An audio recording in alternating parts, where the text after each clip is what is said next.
Hola, hola, bienvenidos una vez más a una sierva experta de Cristo.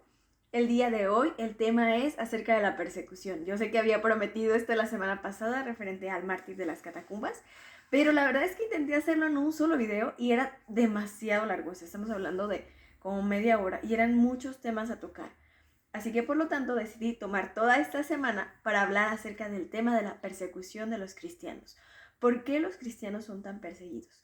Y para eso quiero ir primero que nada a segunda de Corintios, capítulo 4, versículo del 5 al 10. La versión que yo estoy utilizando es la Reina Valera. Esta Biblia es la Biblia juvenil, es mi Biblia de día a día, de paso a paso. Esta Biblia a mí me lo dieron en un campamento, la verdad es que yo no he vuelto a encontrar esta versión, se llama Biblia Juvenil, versión Reina Valera 1960, editorial Caribe. Como les digo, yo no la he vuelto a encontrar, pero la verdad es una muy buena versión, tiene muchas ayudas que me han sido de tanta bendición. Tiene las tablas de pesos, de medidas, tiene una concordancia bíblica bárbara que la verdad me encanta. Tiene un índice claro y fácil de seguir. Tiene el calendario hebreo, el calendario judío, tiene muchísimas cosas, muchísimas ayudas. No tiene casi ayudas visuales y tiene uno que otro mapa, no les voy a mentir. Si nos dan en la parte de aquí atrás. Salud, bebé. Gracias. Pero la realidad es que las demás ayudas y apoyos son de gran bendición. Yo mi día a día lo uso con esta Biblia y me es de muchísima bendición. Dejando el corte comercial de lado, 2 Corintios 4, del 5 al 10. Porque no nos predicamos a nosotros mismos, sino a Jesucristo como Señor, y a nosotros como vuestros siervos por amor de Jesús. Porque Dios, que mandó que de las tinieblas resplandeciese la luz, es el que resplandeció en nuestros corazones, para iluminación del conocimiento de la gloria de Dios en la faz de Jesucristo. Pero tenemos este tesoro en vasos de barro, para que la excelencia del poder sea de Dios y no de nosotros, que estamos atribulados en todo, mas no angustiados, en apuros, mas no desesperados, perseguidos, mas no desamparados, derribados, pero no destruidos, llevando en el cuerpo siempre, por todas partes, la muerte de Jesús, para que también la vida de Jesús se manifieste en nuestros cuerpos. Este versículo habla mera y plenamente de la persecución cristiana. El primer punto a tocar va a ser en este video de ¿por qué la persecución cristiana? El libro de Juan nos dice que en el principio era el verbo, y el verbo era Dios, y el verbo es Dios y era con Dios. Cuando habla del verbo se refiere a Jesucristo. En el principio era Jesucristo junto con Dios Padre y Dios Espíritu. Y desde un principio ya había esta Trinidad. Añadido a eso, Él nos dice en el libro de Juan que Jesús era y es la luz del mundo.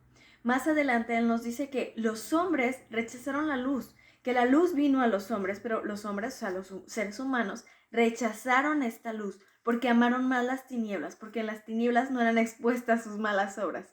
Y en la luz, pues claro que sí. Entonces, de aquí es que empieza la persecución. El fundamento de la persecución cristiana es este, que Jesucristo vino, pero la gente no lo quiso y lo rechazó. Por eso aún día hay persecución hacia los cristianos. Nuestra moralidad, mucha gente la toma como algo exagerado, como que nosotros tenemos un estándar de moralidad, aquí está el del mundo y aquí está el de los cristianos, pero no es por nosotros, como dice 2 Corintios, no es por nosotros. Tenemos esta excelencia del poder de Jesucristo en vasos de barro, no en una taza de porcelana, no en un vaso fino tallado en cristal, sino en vasos de barro, porque eso es lo que nosotros somos. Somos comunes y corrientes, tal cual. Entonces, por ello es que el pueblo de Cristo también es perseguido. ¿Por qué? Porque muchos de los eruditos en el cristianismo han dejado en vergüenza a lo mejor del mundo. No porque se pongan en el plan de hacerlo, sino porque el Señor así lo quiso. Vemos en el libro de Mateo, en el capítulo 11, que el Señor Jesucristo alaba a su Padre y dice: Padre, te alabo porque tú decidiste dar esta enseñanza, mostrarte a ti, a los pequeños, a los niños, no solamente niños físicamente hablando, sino niños espiritualmente hablando, personas que son nuevas en el Evangelio, personas que son nuevas en la palabra de Dios. Entonces le dice: así te agradó y yo te alabo porque así te agradó. También en el libro de Corintios vemos que él dice que él decidió humillar a lo que se sentía grande, inteligente, fuerte y sabio, dándole a conocer, dándole la sabiduría y el conocimiento de los siglos a estas personas pequeñas, simples, sencillas, humildes, para humillar a las cosas que se sentían mayores a. Esa es otra parte de la persecución de los cristianos. Es algo que molesta mucho a veces a parte de los cristianos, de saber que son personas que son muy inteligentes, pero no por sus propios méritos, sino porque al Señor así le plació. Entonces, es parte de la persecución, pero el punto fundamental, la piedra básica de la persecución de los cristianos es esta, lo que dice Juan, que la luz vino a los hombres, a los humanos, pero ellos amaron más las tinieblas que la luz, porque la luz mostraba sus obras y no les parecía que alguien les mostrara cuáles eran sus obras.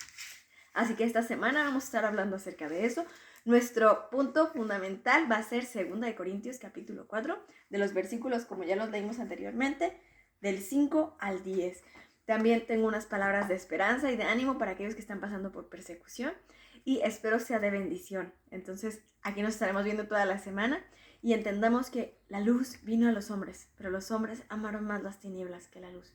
No seamos esta clase de personas y amemos la luz, aunque la luz nos muestre los más pequeños defectos en nosotros, porque es que reconoceremos que necesitamos un Salvador, un Redentor, para que todos esos defectos sean quitados y hechos nuevos en Él. Toda la gloria a Cristo.